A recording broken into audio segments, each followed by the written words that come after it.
지금부터 제1차 비상경제중앙대책본부 회의 겸 제15차 경제관계 장관회의를 시작하겠습니다. 잘 아시다시피 코로나19 확산으로 글로벌 경제는 미중유의 위기와 침체를 겪고 있으며 우리 경제도 금융 변동성 리스크하에 코로나19 충격이 심리, 실물, 고용 측면에서 본격화되고 있습니다.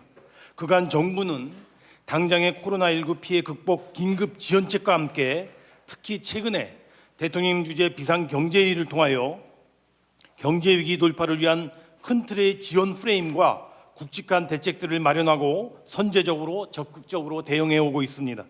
그 결과 그동안 만기 연장, 납부 유예, 달러 유동성 공급 등 349조 원 규모의 간접 지원은 별도로 하더라도 175조 플러스 알파의 금융안정 패키지를 포함 총 240조 원 규모의 직접 지원 대책을 발표하고 추진해 오고 있습니다.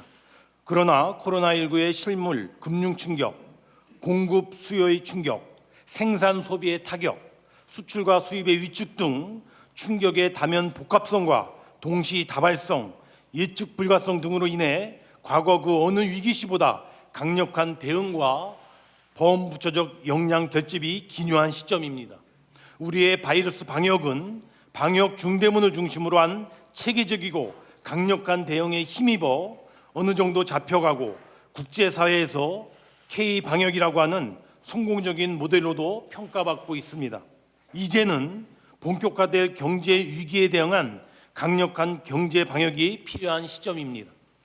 방역 중대본이 선제적이고 촘촘한 검진, 그리고 확진 이후에 철저한 역학조사와 처방, 그리고 ICT 등을 활용한 창의적인 방역 작업의 작동, 마지막으로 방역 상황과 정부의 투명한 공개로 방역 성과를 거두고 국민 신뢰를 얻은 것처럼 앞으로 경제 위기에 대해서도 이제 경제 중대본을 중심으로 매주 국내외 경제 흐름과 리스크 요인에 대한 사전 점검과 관리, 두 번째, 이미 발표한 정책의 현장 추진 상황 점검과 추가적인 보완, 세 번째, 창의적이고 전례 없는 위기 극복 추가 대책의 발굴과 수립, 마지막으로 실시간 경제 상황과 정책 대응의 투명한 공개와 브리핑 등을 실행해 나가고자 합니다. 이처럼 보다 체계적이고 촘촘한 대응 시스템을 갖춰 경제 위기 돌파라고 하는 성공적인 경제 방역 수행을 통하여 최대한 조기에 이 경제 난국을 극복해 나가도록 하겠습니다. 비상경제 중대본 가동은 예전의 경제장관회의 또는 위기관리 대책회의와는 다른 몇 가지 차이점을 지니고 있습니다.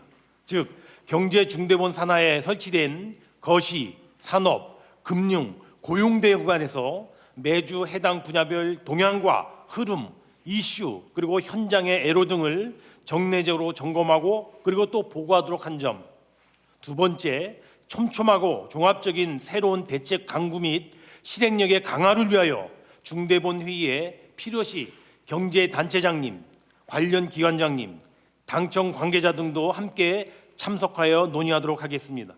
그리고 세 번째, 중대본 회의 종료 시에 대변인격인 기재부 1차관이 관계부처와 함께 경제 동향, 중대본 회의 결과 등에 대해 회의 직후 대국민 정례 브리핑을 실시하도록 한 점이 그 차이라고 하겠습니다. 앞으로 경제부처는 경제 중대본을 중심으로 위기 대책들을 과감하게 결정하고 빠르게 그리고 정확하게 집행해 나갈 방침입니다. 이를 통하여 경제 위기 극복은 물론 코로나19 사태 이후 새로운 경제 질서와 산업 구조 변화에 대응한 미래의 비전과 대책도 함께 적극적으로 강구해 나가겠습니다.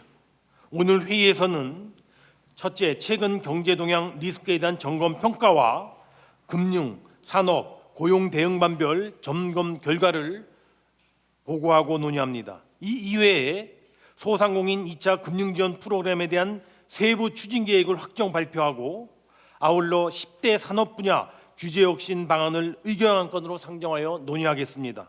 마지막으로 한국판 뉴딜 추진 관련하는 여러 가지 정책 추진 방향 등에 대하여 토론 안건으로 상정하여 집중 토의하고자 합니다. 첫 번째 안건은 소상공인 2차 금융지원 프로그램 세부 추진 계획입니다. 코로나19로 가장 큰 어려움을 겪고 계신 분들이 곧 소상공인들이며 소상공인은 전체 사업체의 85%, 전체 종사자의 37%를 차지합니다.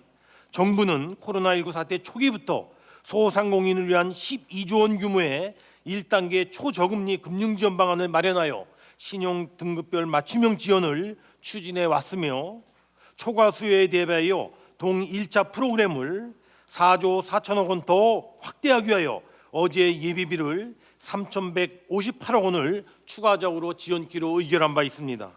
이에 더하여 오늘 10조 원 규모의 2차 소상공인 금융지원 프로그램을 재설계 발표하게 되었으며 5월 중에 소상공인 지원이 개시될 수 있도록 할 방침입니다. 구체적으로 이번 2차 프로그램은 6대 시중은행이 95%의 신용보증을 받아 3 내지 4%의 금리로 지원하게 될 것입니다.